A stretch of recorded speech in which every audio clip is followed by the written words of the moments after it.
Salut les amoureux du ballon rond, on commence cette revue de presse en France avec les nombreuses secousses qui agitent le football français. Forcément cela fait la une de l'équipe ce matin qui s'en amuse presque avec ce titre en classe à faire. À 2 mois de la Coupe du Monde au Qatar, les nuages s'accumulent sur la FFF avec Noël Le Graët, un président de plus en plus controversé, l'affaire Pogba, la révision de la convention des droits à l'image sous la pression des joueurs et des blessures en cascade. L'équipe de France traverse une période de turbulence. De son côté, le journal Le Parisien revient sur le conflit des droits à l'image qui oppose Kylian Mbappé et la fédération. Dans ses pages intérieures, le quotidien estime que Mbappé remporte son bras de fer avec la 3F.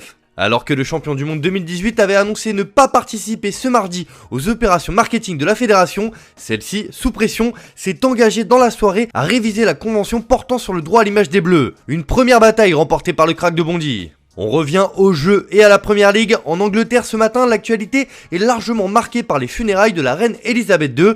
Mais dans ses pages sport, le Daily Star se projette déjà sur la prochaine journée de championnat et le derby londonien entre Arsenal et Tottenham. Le tabloïd promet que les Gunners sont aussi durs que du granit, en référence à Granit Xhaka. Le milieu de terrain a déclaré que son équipe était prête pour la bataille mentale face aux Spurs. Un choc qui sera une opposition de style entre deux équipes qui réalisent un superbe début de saison. À Manchester United, on se projette déjà sur le prochain mercato hivernal et dans ses pages intérieures, le Manchester Evening News demande à Jude Bellingham s'il veut se joindre à cette équipe. Pour le quotidien local, l'Anglais réunit toutes les qualités pour devenir un joueur majeur des Red Devils dans les prochaines années. On file au Portugal où c'est la sélection qui fait les gros titres ce matin. Sur la une de Ojogo, on peut y voir un joueur bien connu, il s'agit de Pep, l'ancien défenseur du Real Madrid, aujourd'hui au FC Porto. Et il est encore indispensable avec la Seleção, et ce à 39 ans. Comme le remarque le journal sportif lusitanien, Fernando Santos ne peut pas se passer de Pep. La condition physique du défenseur central a été gérée avec des pincettes par le FC Porto,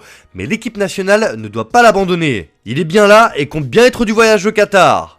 En revanche, le Portugal doit faire face à une petite surprise, la retraite internationale de Rafa, l'attaquant du Benfica. Il a porté à 25 reprises le maillot de l'équipe nationale, mais a décidé de se concentrer sur son club et de renoncer à la sélection à seulement 29 ans.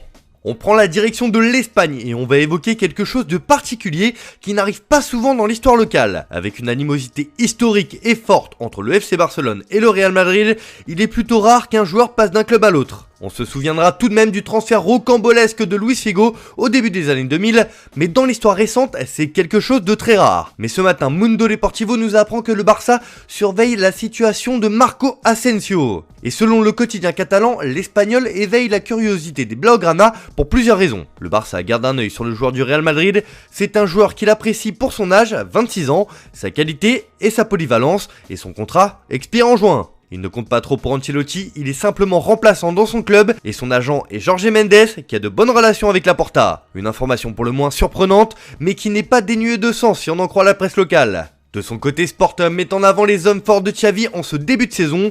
Le journal parle des 7 magnifiques. Pedri, Gavi, Koundé, Lewandowski, Ter Stegen, Araujo et Dembélé forment la base du nouveau Barça. Après seulement 8 matchs, le coach est déjà très clair sur les joueurs essentiels à son projet. Pourvu que ça dure.